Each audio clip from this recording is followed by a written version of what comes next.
मुझे याद नहीं कब से, लेकिन जब से मैंने होश संभाला था तब से ही मुझे डॉक्टर बनना था। मुझे लगता था कि मुझे भी लोगों के दुख दूर करना है। सपना देखना आसान होता है, लेकिन उसे पूरा करना बहुत मुश्किल बात है। मेरे साथ भी यही हुआ।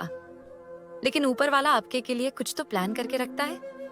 मेरे माता पिता जब मैं 6 साल की तभी एक एक्सीडेंट में चल बसे। उनके अलावा मेरा इस दुनिया में कोई नहीं था। मुझे याद है पड़ोस की मासी ने कुछ दिन मेरा ख्याल रखा, मुझे खिलाया, मुझे उस समय संभाला। वो शायद मुझे हमेशा अपने साथ रखती। लेकिन फिर जैसा कि मैंने कहा, ऊपर वाले ने शायद मेरे लिए कुछ और प्लानिंग कर रखी थी। मेरे पिता के दोस्त डॉक्टर थे। वो हमारे घर आया भी करते थे। जैसे ही उन्हें मेरे पिता और माता के बारे में पता चला, वो आए और उन्होंने मुझे गोद लेना चाहा। उनके कोई संतान नहीं थी। बस फिर उसी दिन से वो मेरे पिता और माँ बन गए। मैं अपने आप को खुशकिस्मत मानती हूँ कि मुझे वो मिल गए, लेकिन इसमें मैं उनकी मर्जी थी। एक दरवाजा जहाँ बंद होता है, वही दूसरा दरवाजा अपने आप वो खोल देता है। पिताजी डॉक्टर थे और मुझे भी डॉक्टर बनना था। पढ़ाई लिखाई अच्छे से हुई और भगवान और माता पिता के आशीर्वाद और मेरी मेहनत की बदौलत आखिरकार मेरा सपना सच हो गया।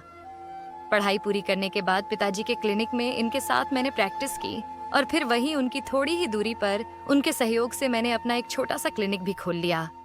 कई लोग आते क्लिनिक पर और मैं उनके इलाज करके खुश होती। लेकिन पिछले कुछ दिनों से मेरी क्लिनिक के बाहर एक बुजुर्ग महिला आती है। शुरुआत में वो आती थी, बाहर से ही मुझे देखती थी और चली जाती थी। मेरे क्लिनिक के सामने ही उन्होंने अपना डेरा डाल लिया था। महिला बुजुर्ग थी, अच्छे से बोल भी नहीं पा रही थी।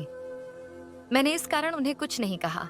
मैंने कोशिश की उनसे बात करने की और उन्हें बेहतर जगह ले जाने की, लेकिन वो नहीं मानती थी। एक दिन मैं शौक रह गई जब उन्होंने मुझे मालू कहकर बुलाया। इस नाम से मुझे मेरे पिता और माँ ही बुलाते थे।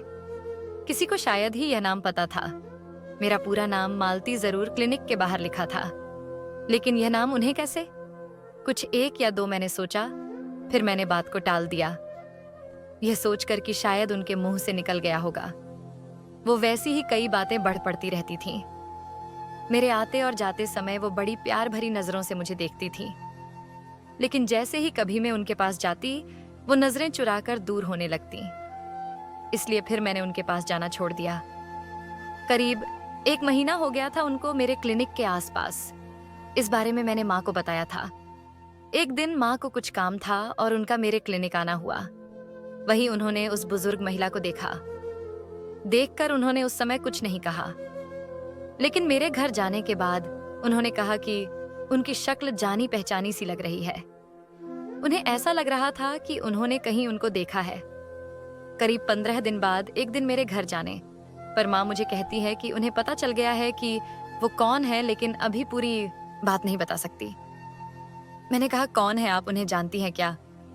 वो मेरा नाम भी जानती है। उन्होंने मुझे मालू कहकर बुलाया था। कौन है वो? माँ ने कहा कि अभी नहीं, पर बहुत जल्द मैं तुझे बता दूंगी कि वो कौन है। अब मेरे मन में भी विचार आने लगे कि वो कौन है। आखिर इस हालत में कैसे आप गई? अगली सुबह हमारे घर पर मासी आ गई। मासी को माँ ने बुलाया था। आते ही मासी ने उनसे मिलने को कहा।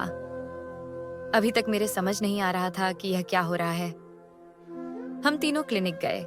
मासी ने देखा और माँ को कहा कि हाँ, ये वही है। दोनों उनके पास गए। उनको आता देख वो दूर जाने लगी, लेकिन मासी ने उन्हें उनके नाम से बुलाया। बिमला बेन, रुको। अपना नाम शायद उन्होंने बहुत दिनों के बाद सुना होगा।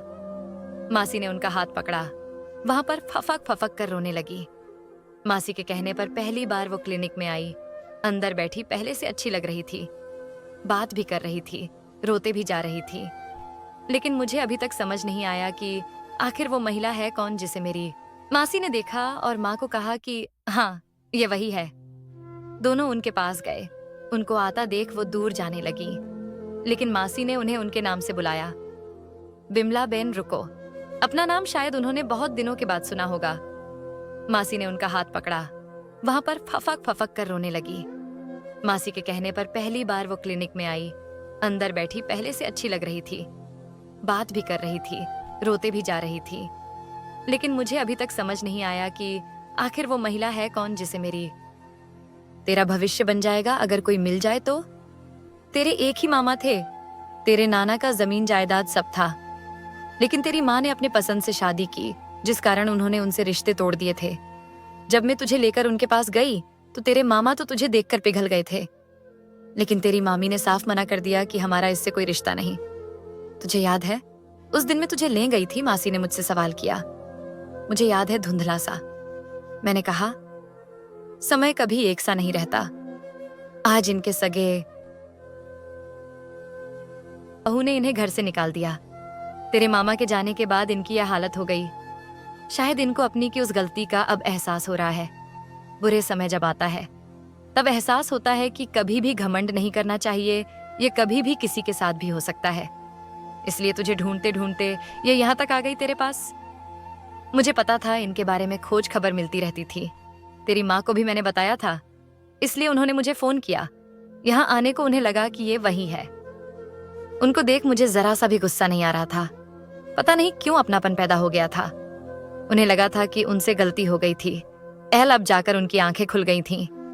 मैंने जाकर पहले उनके पांव छुए। अब वो हमारे ही साथ रहती है, थोड़ी बातें भी करने लगी हैं। आपको ये कहानी कैसी लगी हमें कमेंट कर जरूर बताएं और चैनल को सब्सक्राइब भी कर दें।